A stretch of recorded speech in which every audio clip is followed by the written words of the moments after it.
এই একটা পাপ যদি কেউ না করে ইনশাল্লাহ সে জান্নাতে যাবে, যতই পাপ করুক না কেন। বাসায় মা বোন যারা আছে অনেকেই দেখা যায় চুল আশ্রয়, চিরুনি পরে গেলে বলে আজকে মেহমান আসবে। কি আসবে আজকে? মেহমান আসবে আজকে বললেই শিরক। বাসা থেকে বের হচ্ছেন, আপনার পাঞ্জাবিটা একটু আটকে গেছে, আপনার স্ত্রী বলছে একটু বসে যান, অমঙ্গল হতে পারে, বসেন, বাস মুশরিক, শিরক হয়ে গেল। মুসলিম সমাজে রন্ধ্রে রন্ধ্রে শিরক। এখন রাস্তাঘাটে উঠতে বসতে পেপার পত্রিকা খুললেই শিরক। পেপার খুলবেন রাশিফল, সিংহ রাশি কন্যা রাশি, দিনটা কেমন যাবে বিশ্বাস করলেই মুশরিক হয়ে যাবে। রাস্তার পাশে টিয়া পাখি দিয়ে ভাগ্য পরীক্ষা করছে, হাতটা দেখে দেন তো ভাই কি আছে, বললেই শিরক হয়ে যাবে। আংটি বিক্রি করছে, আংটি পরলে রোগ ভালো হবে, হাতে দিল রোগ ভালো হবে এই উদ্দেশ্যে, মুশরিক। হাতে দিয়েছে রোগ ভালো হবে, আমার ডায়াবেটিস ভালো হয়ে যাবে, বিসমিল্লাহ, ব্যাস মুশরিক, নাউজুবিল্লাহ। এই আকীদা নিয়ে পড়লেই মুশরিক। মুসলিম সমাজে অহরহ শিরক আছে। আর আবু জেহেলের যুগে কি ছিল ভাই? আবু জেহেলের যুগে অনেকদিন বলেছি মেজর 5টা সমস্যা ছিল। কয়টা? মেজর 5টা, মাইনর সমস্যা অনেক, মেজর 5টা। এক, আবু জেহেলের যুগের বেশিরভাগ মানুষ শিরক করতো। কি করতো ভাই? লাত, উজ্জা, হবল, মানাত এইসব মূর্তির পূজা করতো। এখন হয়তো মুসলিম সমাজে এটা নাই ঠিকই, কিন্তু মুসলিমরা এখন কবর মাজার পূজায় শুরু করেছে, করে নাই?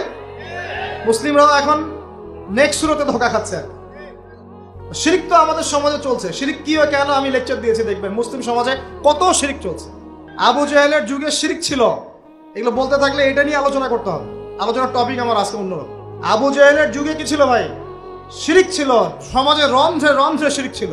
এখনকার সমাজেও শিরক আছে।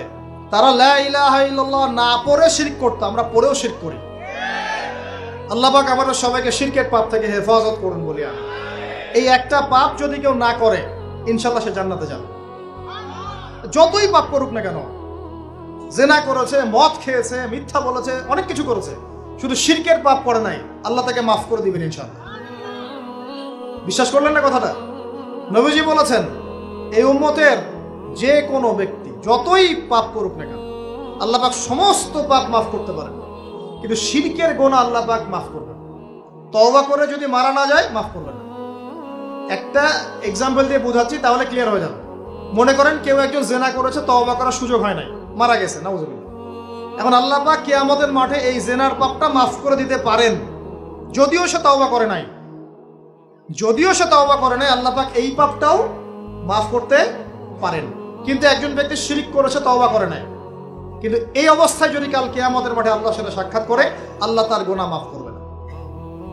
এই শিরক আর অন্য পাপের এই হলো পার্থক্য। তাহলে সবচেয়ে কোন বিষয়টা থেকে আমাদের বেঁচে থাকা উচিত ভাই? শিরক কি ও কেন, একটা বই পাওয়া যায়, কিনে নেবেন। কিতাবুত তাওহীদ একটা বই আছে, পড়ে নেবেন। কুরআন সুন্নাহর আলোকে বিশুদ্ধ আকীদা, এরকম অনেক বই পাওয়া যায়। আর আকীদা সংক্রান্ত একটা অনবদ্য বই হলো আল আকীদা আত-তাহাওয়িয়া। এই 4টা 5টা বই পড়লে আপনার শিরকের কনসেপ্ট ক্লিয়ার হয়ে যাবে ইনশাআল্লাহ। আল্লাহ পাক আমাদেরকে পড়াশোনা করার তৌফিক দান।